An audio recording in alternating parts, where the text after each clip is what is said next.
¿Qué pasaría si resulta que el recuerdo más doloroso de la infancia, o incluso la cara de la persona que más se ama, en realidad no son reales? Y no en un sentido poético, sino literal.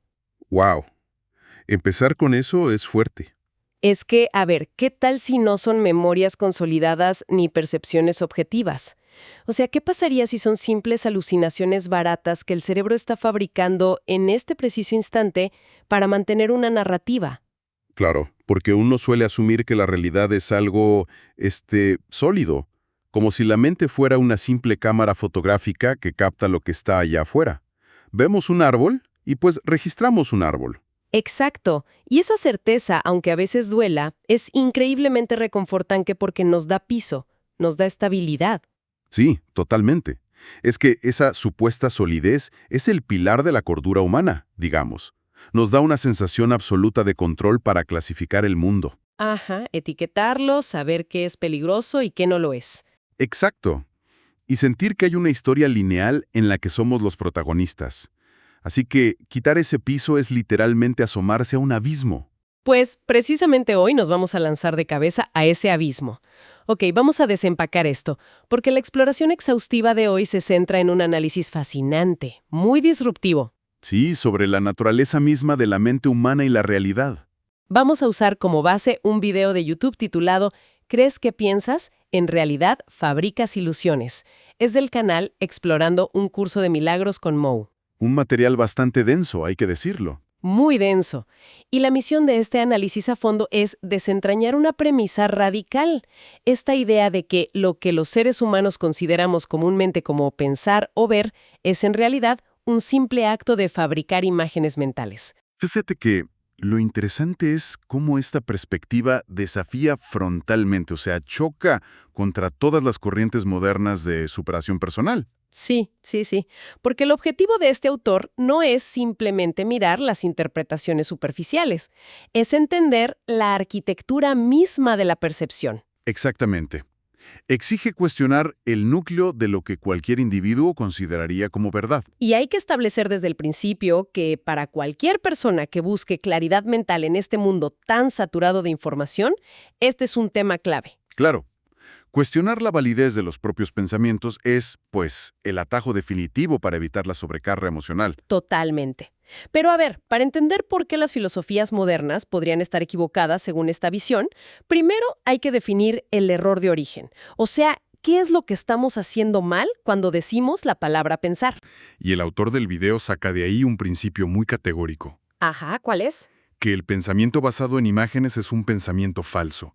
Para este sistema, el pensamiento real proviene de Dios y carece por completo de imágenes, formas o límites. Órale. O sea, cualquier actividad mental con una imagen visual en la cabeza simplemente no es pensar. Exacto. Y el creador del video, Moss, cuenta que cuando entendió esto allá por el 2009 fue un impacto tremendo. Sí, usa palabras muy fuertes. Relata que literalmente sintió que se cagaban los pantalones por la impresión. Es un choque darte cuenta de que llevas toda la vida llamando pensamiento a algo que no lo es. Y para ilustrarlo usó una analogía fantástica, la analogía de la arepa. Esa me encantó. A ver, cuéntala. Haz de cuenta que alguien toma masa, la aplasta mal, la saca quemada del comal y dice, hola, a esto le llamo arepa. Pero pues sigue siendo una porquería mal hecha. No es una arepa. Exactamente. Por más que le pongas la etiqueta, no cumple con la naturaleza de una arepa. De la misma forma, fabricar imágenes en la mente y llamarlo pensar es un uso totalmente fraudulento del término. Y da un ejemplo muy específico, ¿no? Si te piden pensar en la última vez que fuiste feliz y aparece la imagen de hace 3 años en la playa, tomando una cerveza y rascándote la cabeza. Ajá, eso no es pensar, es proyectar una imagen. Es como si alguien fuera al cine, viera únicamente el póster de la película en el pasillo, un cartón impreso, y creyera que con eso ya experimentó toda la trama cinematográfica. Esa es una gran comparación. Y lo fascinante aquí es cómo esta premisa desafía toda la neurociencia básica a la que estamos acostumbrados. Claro, porque la ciencia iguala la imaginación visual con la cognición compleja. Sí, pero este texto separa categóricamente el acto de imaginar que ve como una simple función del disco duro cerebral de la verdadera cognición, que es comunicación pura sin imágenes. Y aquí es donde se pone realmente interesante, porque si pensar en imágenes es una ilusión, ¿qué pasa con todas esas terapias de autoayuda que se basan exactamente en visualizar? Se viene abajo todo el castillo de naipes. El autor critica duramente a los fanáticos de Neville Goddard y a la ley de la atracción. Sí, y a los conceptos de manifestación de Esther Hicks.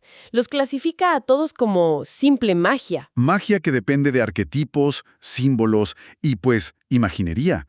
En el curso de milagros no existe la manifestación en un campo cuántico. Solo existe la imaginación proyectándose sola. Y se mete en un terreno bien pantanoso al atacar las terapias de sanación del niño interior. Totalmente.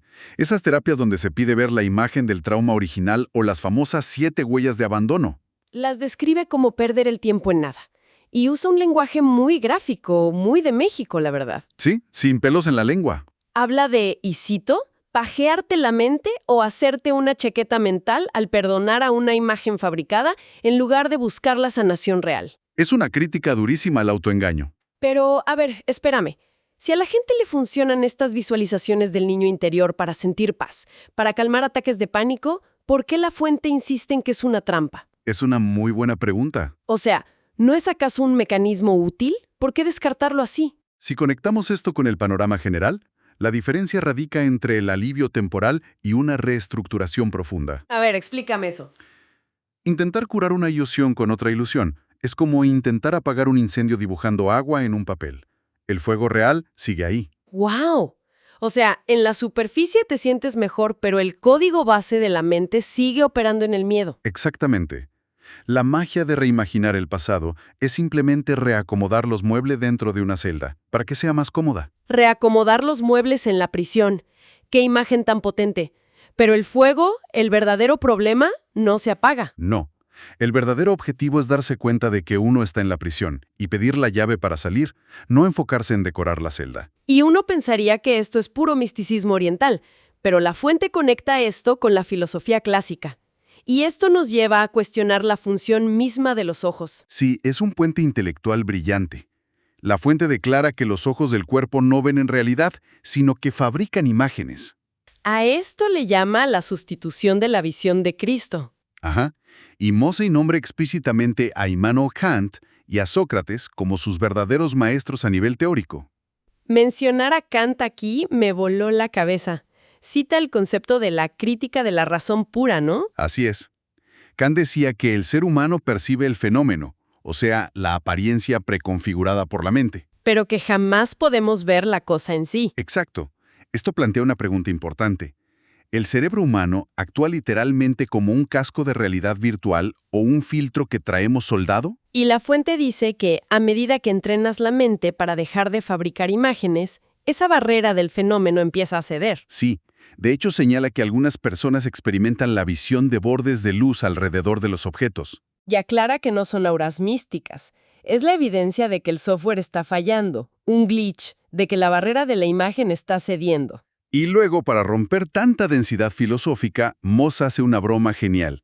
Dice que sus referentes de acción no son monjes, sino personajes de anime como Goku y Luffy. Sí, como diciendo que esto requiere pelea diaria. Pero a ver, te pongo un reto intelectual. Venga. ¿Cómo podemos funcionar en la sociedad si empezamos a ver un micrófono, un árbol o un semáforo en rojo y tratamos de borrar su imagen preconcebida? Claro, el riesgo biológico. Exacto. Dependemos de esas clasificaciones rápidas para sobrevivir.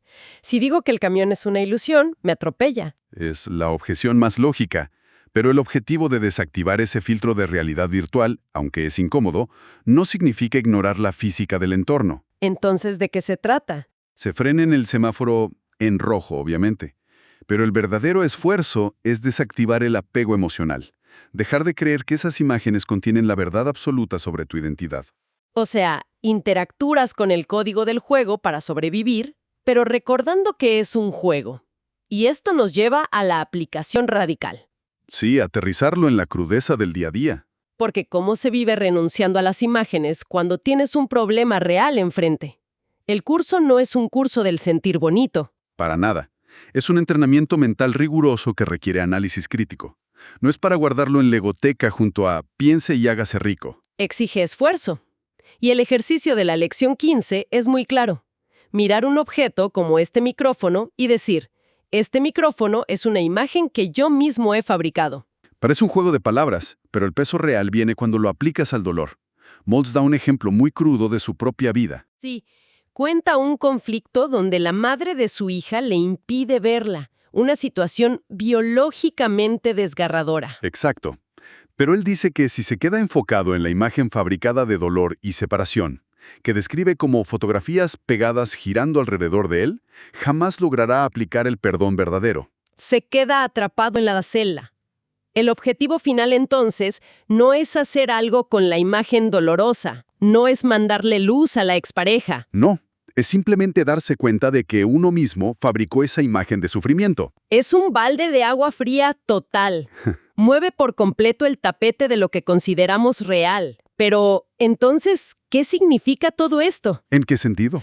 Pues reflexionar sobre lo duro que es asumir esa responsabilidad total genera una incomodidad brutal aceptar que nuestros mayores dramas podrían ser autogenerados. Claro, el ego se resiste. ¿Y cómo mantienes la empatía hacia ti mismo en este proceso? Si tachas tu dolor de imagen falsa, ¿no te estás invalidando? Esa es la tensión principal. Pero el análisis final nos dice que el dolor emocional humano es solo un apego a un guión imaginario. O sea, mantener la empatía hacia una ilusión solo perpetúa el sufrimiento. Exactamente. El mayor valor de este entrenamiento no es volverte frío o evadir el mundo. Es dejar de ser prisionero de las interpretaciones que tu propia mente ha construido. Reclamar los derechos de autor de tu guión. Porque si tú construiste la cámara de tortura, tú tienes la llave para salir. Totalmente. Es empoderamiento puro. Es una herramienta de hackeo psicológico radical. Y para cualquier persona que escuche esto y busque una mente más clara, queda claro que esto no es solo una clase de misticismo. Es cuestionar cada realidad que nos agobia en lo cotidiano. Descubrir que gran parte del sufrimiento es, pues, un decorado de cartón que hemos levantado nosotros mismos, imagen por imagen. Y al ver las costuras de ese cartón, la escenografía pierde su capacidad de generar terror. Dejas de reaccionar a los pósteres del cine, lo que nos deja con un pensamiento provocativo final, un concepto para morder a solas. A ver, dinos. Si todos los objetos materiales que nos rodean, las caras de las personas que amamos y hasta los recuerdos de nuestros peores traumas, son únicamente imágenes prefabricadas que debemos descartar para conocer la verdad, Ajá. cuando la galería de imágenes quede completamente vacía, a oscuras y en silencio, ¿quién es el yo que se queda observando esa pared en blanco?